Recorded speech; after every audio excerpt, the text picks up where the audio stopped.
mooy saay-saay yii ngeen jàpp ba léegi xawma xam ngeen ko je ne sais pas xawma xamu leen ko je ne sais pas xawma yéen a ngi ciy travailler je ne sais pas xawma da ngeen koy ignorer je ne sais pas I don't know, only God knows. man li ma xam rek laay wax parce que dem naa ba keroog 4 avril bii passé ma gis suñu premier ministre Ousmane Sonko wallahi muy takkal benn gendarme grade xaw ma médaille xaw ma mu ko koy takkal ci 4 avril bi sama karaw yaram bi yëpp dafa taxaw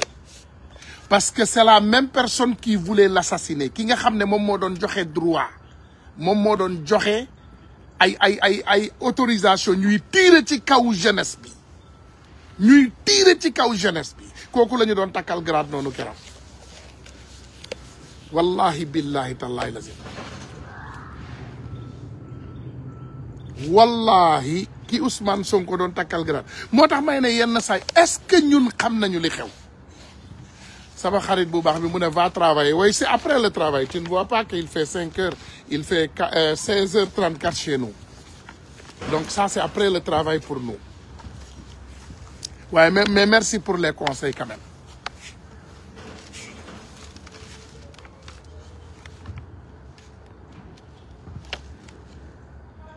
dama ne billahi wallahi tallahi lazim bi ma ko gisee sama yaram dafa daw donc ma ne nous il y a toujours un problème de rupture jubal jubbanti la ñu woote de ak rupture totale gis nga rupture mënul am à moitié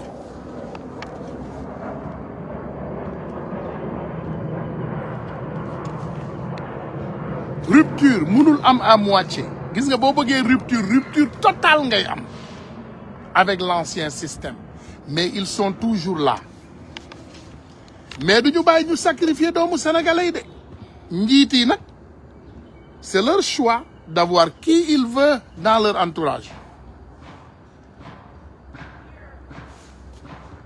déggu leen ma de njiit yi ñoom dama ne nañu jël képp koo xam ne dañ ko bëgg ci seen entourage loolu mooy dëgg nañu bàyyi képp koo xam ne bëgg nañ ko seen entourage loolu mënuñ ci dara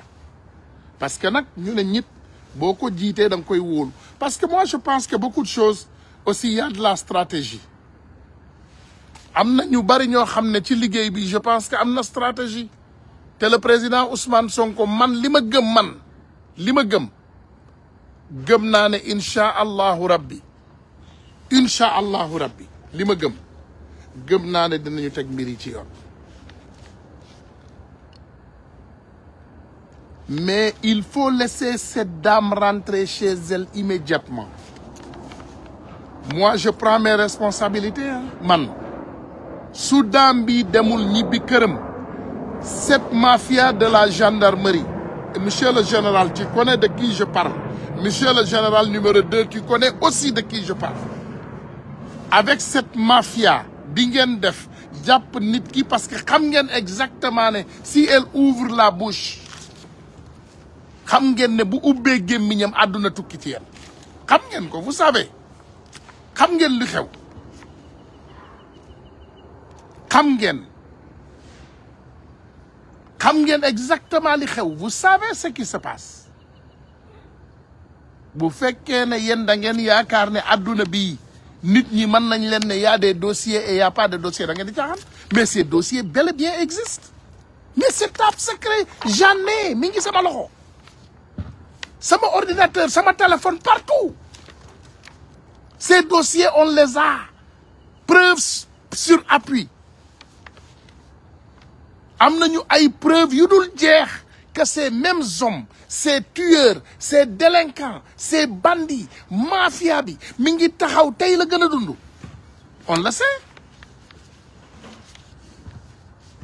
ay général ay colonel barki Dembo Ndiaye suñu colonel bu baax bi nekkoon buntu fële waay conseiller constitutionnel bi Moussa Fall tere woon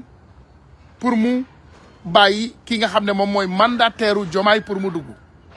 ak mandataire Ousmane Sonko pour ñu dugg déposer li nga xam ne moom mooy seen parrainage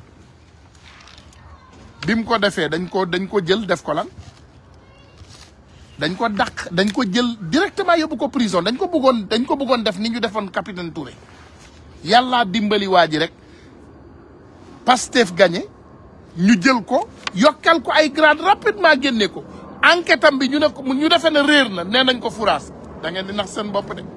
lépp luy dossier muy document bitim réew bii ñu ne ñu ngi ko ne jàpp tapp suñu loxo di xaar ngeen dëng wala ngeen yaakaar ne da ngeen di marché ci boppu sénégalais yi yéen ngeen ne doo leen dund doo leen bàyyi nit ñi dund ngeen def ay tooxa doone yu mel ni ay montagne yu Barbados ngeen ne kenn du ko wax dañ koy wax de on va le dire amaana ku mel ni man naa ne man naa jàpp sama njàmbur ne teg di seetaan di déglu mais on ne vous permettra pas di jàpp ay doomu sénégalais di leen def nu leen neex ku wax ngeen ne da ngeen koy jàpp tëj on demande automatiquement que le président Bassirou Diomaye Diakhar Faye compromis tu nous avais promis que da ngay protéger les lanceurs d'alerte il faut les protéger mais il y a des délinquants il faut que ñu démasquer leen quand tu ne démasques pas un bandit tu le laisses là ils peuvent tous nous assassiner lii ma leen di wax nii nag it's a matter of national security sûreté nationale loolu la ñuy war a wax wallahi billahi sûreté nationale la ñii fa ne y a des personnes très dangereuses à vos entourages man nag yàgg naa wax defe naa ñi ma xam nañu ne 2016 ba léegi maa ngi leen di wax te lépp lu ma leen wax teg ngeen ci seen loxo ndax ba kenn mënuloon waxuma waxkat yu bees yi je ne parle pas de xam nga waxukaay vous voyez que man samay live sax dafa naka laa ko mën a tuddee organique samay live sax vous voyez que c'est pas masqué tout derrière moi defuma dara soluma masque puudaruma masqué wuma defuma xam nga je fais rien d'extraordinaire ndax dëgg rek laay wax te yàlla tax te dëgg nopp moo koy dégg du taar du dara li tax ngeen gis la plupart des temps mënoon naa def ni ñëpp dóor ab costume ñëw teg micro oui bonjour monsieur et madame non organique karaw bu froissé bi lunettes yi jacket bu modde bi t-shirt bi li ma gëm loolu lay wax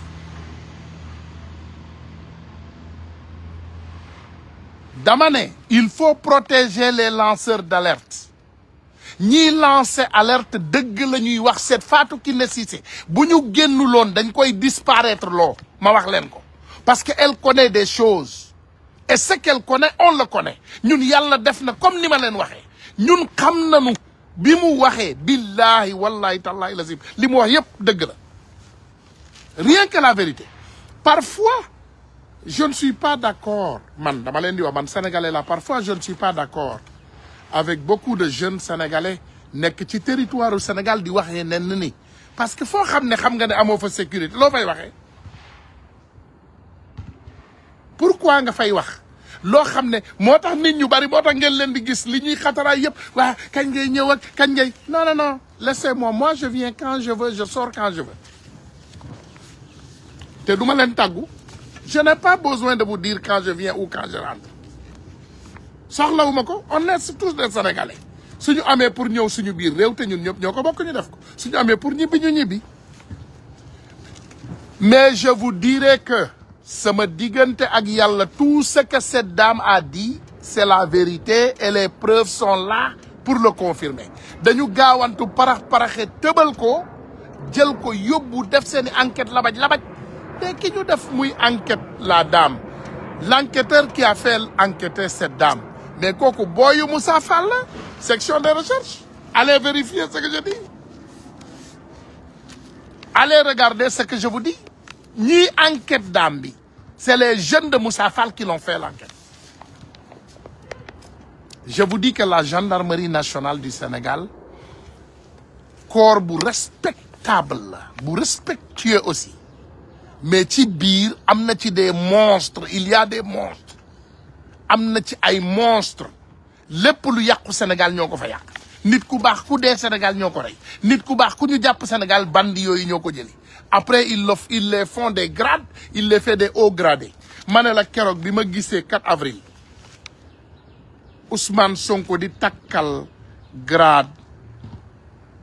7 personnes wallahi billahi sama karaw yaram bi yëpp dafa doon taxaw il y a même des gendarmes qui m'ont appelé yoo xam ne am nañu déception totale mais nag le guide il ne peut pas tout connaître parce que on le cache des choses newoon nañu leen il y a beaucoup de choses qui ne sont pas am na mbir yu bari yoo xam ne kenn génneewu leen loolu mooy dëgg am na mbir yu bari yoo xam ne gars yi nanguwuñu leen génne on est entouré dama leen ne on est infiltré te rupture kenn mënu koo def à moitié je le dis et je le répète laissez cette dame rentrer chez elle ça peut créer des situations vraiment vraiment très sensibles yuy yëngatu ma wax leen ko nag man de xam ngeen li ma wax nee naa leen man ginaar kenn nenu ma te kenn tënkuma je suis ce Sénégalais ku kenn tënkul dara tënkuma li ma lekkee ni liberté totale laa yor dara tënkuma amul dara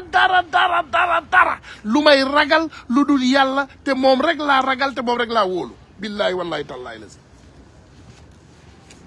laissez cette dame rentrer chez elle c'est mieux nañu joxante cër kii boo leen ko bàyyee seen loxo dañ koy lekk ay dëmm lañu dañ koy lekk c'est des bandits et des voyous qui sont là-bas li ñu def la ñuy bëggul mu génn te génn na ba pare mi ngi si ñu ay loxo loolu noppalu leen ñun c'est à notre temps yéen kay toog leen ci banc bu tàng rek suñ leen ne bouger leen gauche ngeen bouger gauche suñ leen ne bouger droite ngeen bouger droite mais c'est dans nos mains loolu kenn mënu ci dara képp ku def njombe Sénégal ngay général ak ngay colonel ak wallahi lazim damaa bañ a tudd ay tur fi mu toll nii parce que bëgguma yëngal état mais on a vos documents en main lépp maa ngi ko yor toog ci ma wax leen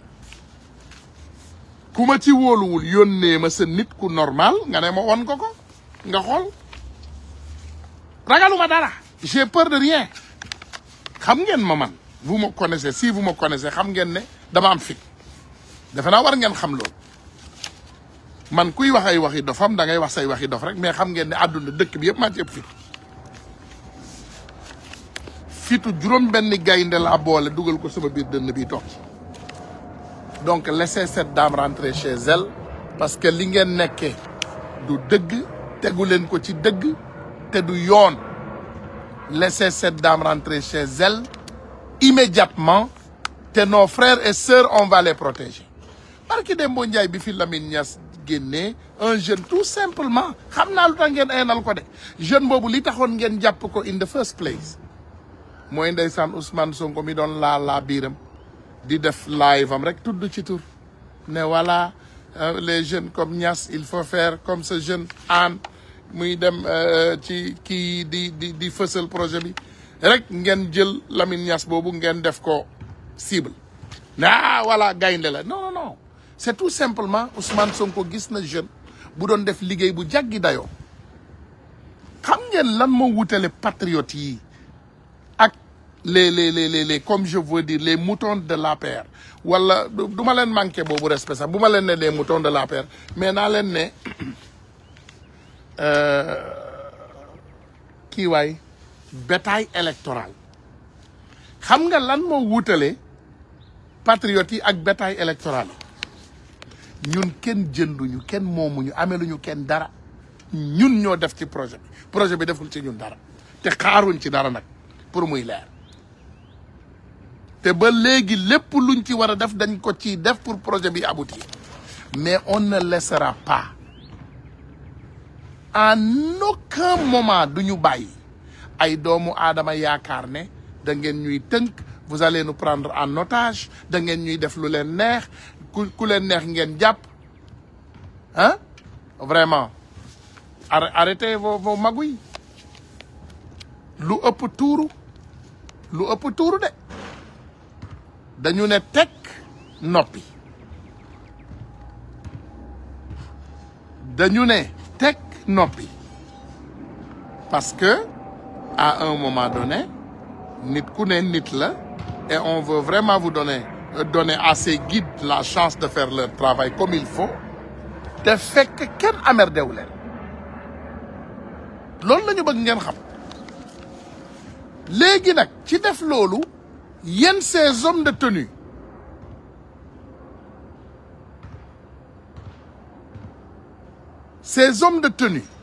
ngeen bëgg a jóg di jàpp ay doomu jàmbur di leen noot di leen def seen banditisme. Am na ku ma ne léegi tu as les voies autorisées pour parler avec les autorités. Man awma boobu problème.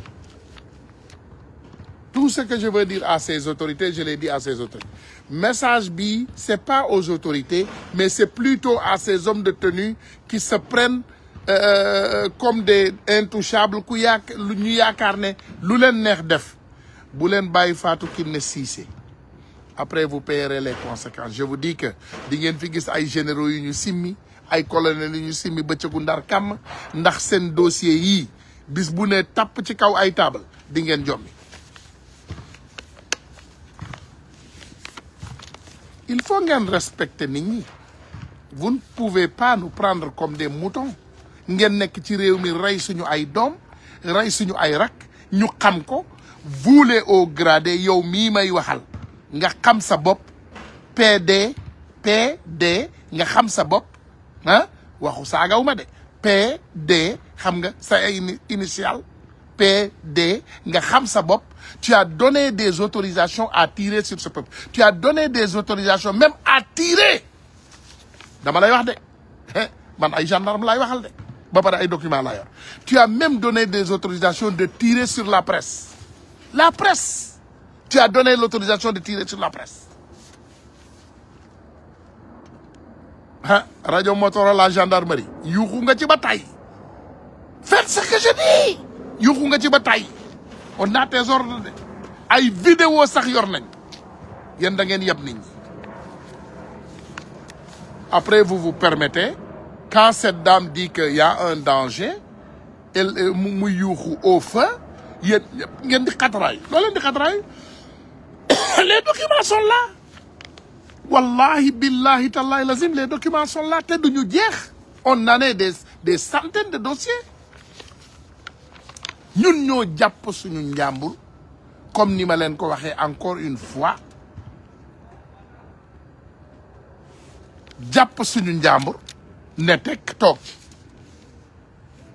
C'est des documents stampillés ñoom ñëpp ñu ngi nii xool leen, c'est des documents. Mënuma génnee documents. Je te dis que c'est des documents sensibles. ñu ngi fii, they're here. You can see them. Ay documents yi ñu tamponné la. We have them. A bunch. On en a beaucoup. Bu ma la nee beaucoup rek gëm ko. Yéen xam ngeen ne bu ma la nee yor nañu ay documents rek su ma bëggoon taal réseaux sociaux yi tey dugal fi ay documents mu takk. Problème bii am nag mooy it's a matter of national security. Mënuloo fal ay nit nga war leen aar ba pare ngay indi ay problème de sûreté nationale. Parce que li ñu yor moom sûreté nationale. It's national security. Et on est quand même assez responsable. Donc bëgguñu def dara lu ñuy rëccu ndax lépp lu ñuy def dañ koy xalaataat li may wax ak yéen nii. Pour la première fois hier ma wax ci ak ay conseillers ay vraiment ay nit yu ñu wóolu bu baax bokk na ci sax ay autorités pour ne leen lii mooy situation bi. Lii mooy situation bi te vous connaissez te xam ngeen luy dëgg. Xam ngeen lii dëgg bi xam ngeen ko vous les autorités là xam ngeen luy dëgg. Pourquoi vous avez arrêté cette dame? Lu mu fi wax lu extraordinaire lu mu fi wax loolu laa fi wax loolu la fi keneen wax loolu mooy dëgg. Mais arrêtez de nous prendre comme des moutons wala ngeen ñuy fonto. arrêtez ça bàyyi leen di ñu fonto parce que nag réew mi dëgg moo ko tabax dëgg moo koy doxal ñun ñii ñu fi teg nii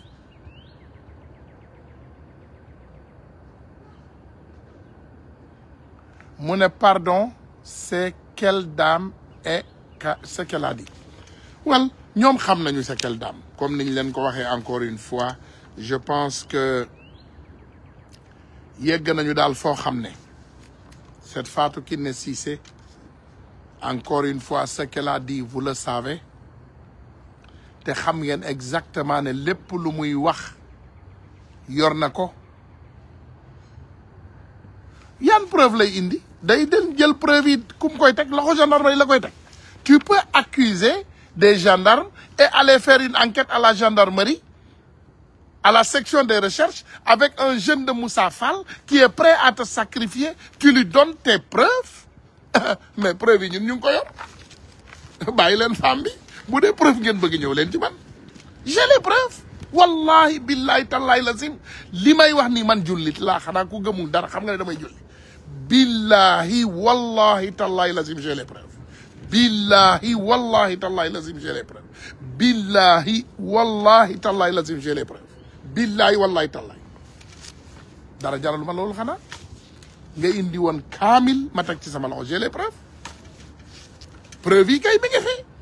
xanaa kay leneen ngay wax on est quand même responsable et sujet bu yeggee ci sûreté nationale maanaam ci vraiment national security nga def attention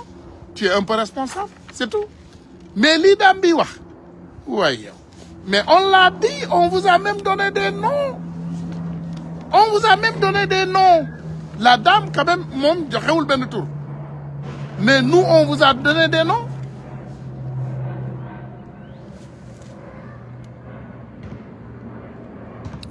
mu ne tu penses pas que c'est pour la protéger mais arrêtez avec ça pour la protéger moo tax ñu jàpp ko loolu la ñuy waxoon ci bi ñuy jàpp pros dañ ko doon jéem a protéger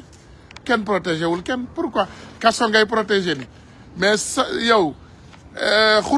xuuru xar du mi ngi ci dëkk bi di wax du n'importe quoi xuuru xar a ngi ci dëkk bi di wax du n'importe quoi ak ñeneen mais ils sont bien protégés c'est la démocratie démocratie la mënuloo tere kenn wax dans une démocratie les gens ont le droit de parler léegi nag wax taxul nga war a wax lu la neex def lu la neex te dara du la ci fekk loolu moom amut fen voilà loolu amul fen mais kanta ndaw si génn di wax ay la ko ba ñu bi kanam alhamdulillahi rabbil alamin laissez la dame rentrer chez elle bari na fi ay morom li mu xam loolu la téeméeri junni nit ni moom xam c'est la vérité rien que la vérité may leen ma une seconde ba